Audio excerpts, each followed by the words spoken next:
समंदर तले दफन है एक ऐसा रहस्य जिसने ली हजारों जाने। इतिहास के पन्नों में दर्ज किसी भी भयंकर दुर्घटना से भी भयंकर, जिसने न केवल भावनात्मक और आर्थिक पहलुओं को ठेस पहुंचाई बल्कि संपूर्ण विश्व को हिलाकर रख दिया। यह घटना है उस जहाज की जिसे सदी का सबसे विशाल और कभी ना डूबने वाला जहाज कहा जाता था। इसका नाम है आरएमएस टाइटैनिक। सामान्य तौर पर तो आप टाइटैनिक को केवल फिल्म की वजह से जानते होंगे, पर आज हम पर्दा उठाएंगे टाइटैनिक से जुड़ी कुछ ऐसी बातों से जिनके बारे में कभी किसी ने नहीं बताया होगा।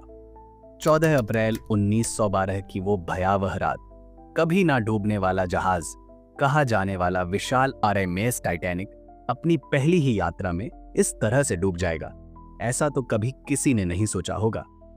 आखिर क्या वजह रही होगी कि कभी न डूबने के दावे किए जाने वाले टाइटैनिक के दो टुकड़े हो गए? क्या इसकी बनावट में कोई खामी रही होगी या फिर टाइटैनिक की तेज रफ्तार ने उसे डुबोया? आज के इस पूरे एपिसोड में हम बात करेंगे आरएमएस टाइटैनिक के हर एक पहलू पर। शुरुआत करेंगे बिल्कुल शुरू से।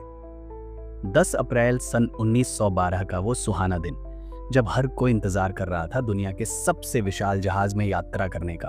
साउथहैम्पटन इंग्लैंड की वो जगह जहां हर अखबार और हर आम आदमी की नजरें टिकी थी।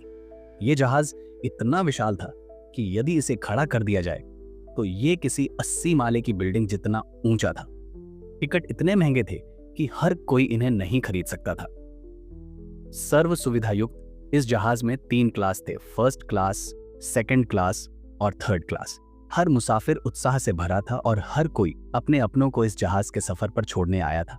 लेकिन कोई नहीं जानता था कि यह सफर उन मुसाफिरों का आखिरी सफर बनकर रह जाएगा। दुनिया का सबसे खूबसूरत और विशाल जहाज अपनी पहली और आखिरी यात्रा के लिए चलने को तैयार था। साउथहैम्पटन से पहले चैनल को पार करके टाइटैनिक शबाब फ्रांस पहुंचा। वहां से कुछ और मुसाफिरों को लेकर टाइटैनिक क्वींसटाउन आयरलैंड पहुंचा। कुछ और मुसाफिर यहां पर सवार हुए और फिर वो चल पड़ा। अपनी यात्रा के पहले 3 दिनों तक तो सब कुछ ठीक ठाक चलता रहा। जहाज में सवार फर्स्ट, सेकंड और थर्ड हर क्लास के लोग जहाज की सुविधाओं का लुत्फ उठा रहे थे। 1300 शून्य यात्री और 900 क्रू मेंबर्स को लेकर टाइटैनिक अटलांटिक के पार चल रहा था। सभी अपने अपने मनोरंजन में व्यस्त थे, लेकिन उसे चौथे दिन की रात को किसी का ध्यान मौसम की ओर नहीं गया। उस रात समुद्र एकदम शांत था। आसमान में चांद नहीं था। टिमटिमाते तारों की रोशनी समुद्र के पानी पर पड़ रही थी। सब कुछ इतना शांत था मानो जैसे यह शांति किसी तूफान के आने के पहले की हो। शांत समुद्र जितना खूबसूरत लग रहा था, यह उतना ही खतरनाक भी था। पानी में लहरें नहीं उठ रही थी।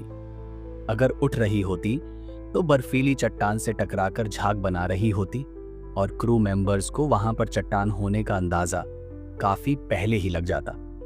अचानक निगरानी पर तैनात फ्रेडरिक फ्लैग ने जहाज के सामने एक काला सा पहाड़ देखा।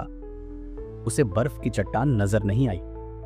उसे तो बस इतना दिखा कि बीच के कुछ हिस्से में तारे नहीं दिख रहे। उसे खतरे का अंदेशा हुआ और उसने 3 बार घंटी बजाकर संकेत भेज दिया।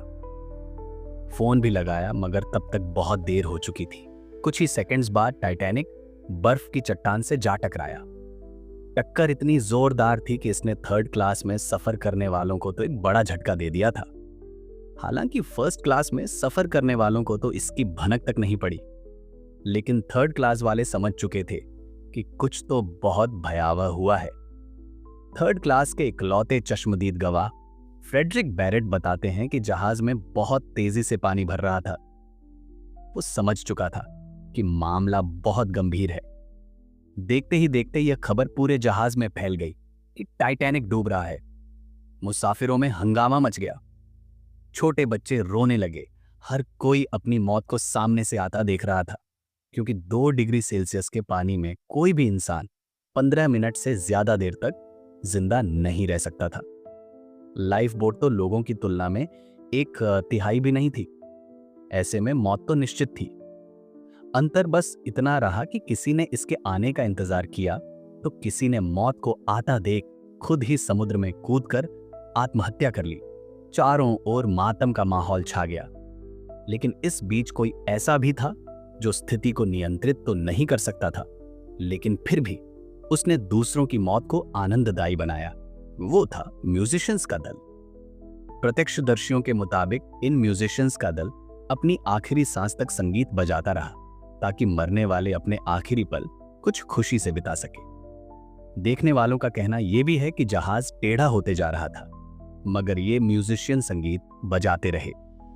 अफसोस की बात है कि अंतिम समय में भी दूसरों की खुशी के बारे में सोचने वाले इस 7 लोगों के दल में से कोई जिंदा नहीं बचा।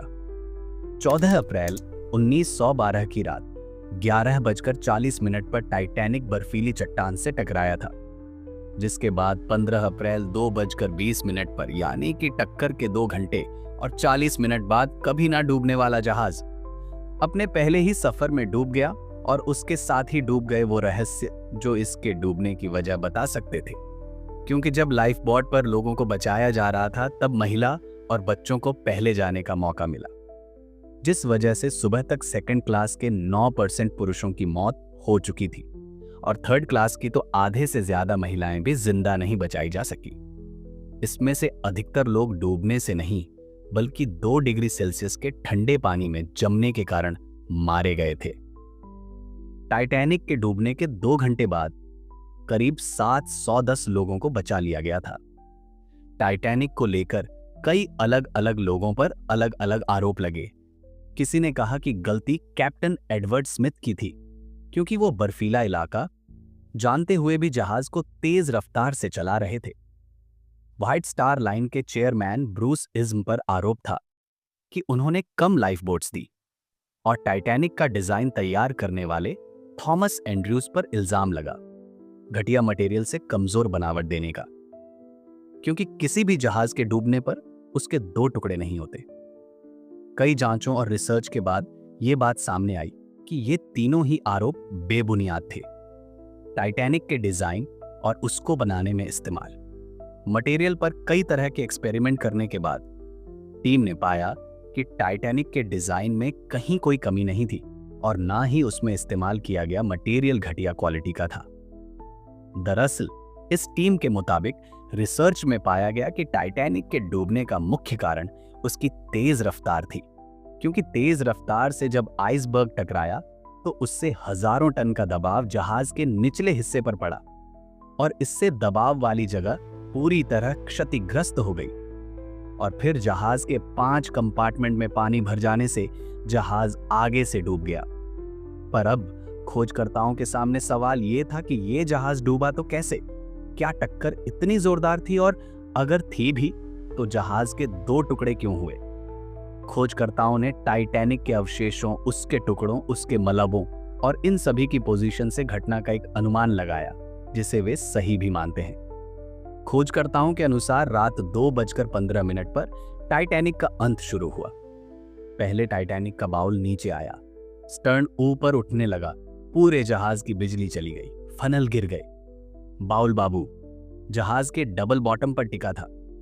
कुछ देर तो वो वैसे ही टिका रहा, लेकिन डबल बॉटम के टूटते ही वो टूटकर नीचे तल पर जा गिरा। इस समय डूबता स्टर्न कुछ समय के लिए ऊपर आया। लोगों को लगा कि शायद ये फिर तैरने लगे, लेकिन एकाएक स्टर्न भी पानी में डूबने लगा। डेक हाउस ढह गया और स्टर्न भी डूब गया और अपने बॉस से लगभग 800 मीटर दूर जा गिरा। इस तरह कभी ना डूबने वाले जहाज का अपनी पहली यात्रा में ही अंत हो गया। शोधकर्ताओं का कहना है कि टाइटैनिक टक्कर के बाद जितना टिक पाया उतना आज तक कोई जहाज नहीं टिक पाया। टाइटैनिक ने तो 700 लोगों की जानें बचाई थी।